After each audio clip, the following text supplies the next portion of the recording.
Hello and welcome back to my channel. In today's video, I will show you how to download and install the UFC app. So let's get started. So to download and install, you have to follow this easy method. So if you are an Android user, then you can use your Google Play Store, and if you are an Apple user, then you can use your Apple Store. Sorry, Apple Play. Sorry, Apple Store. Okay.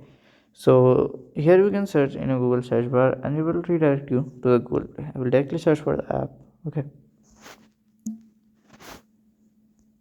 So from here we can see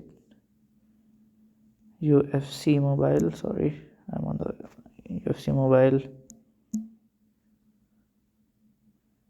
So from here you can just install it and you can use it.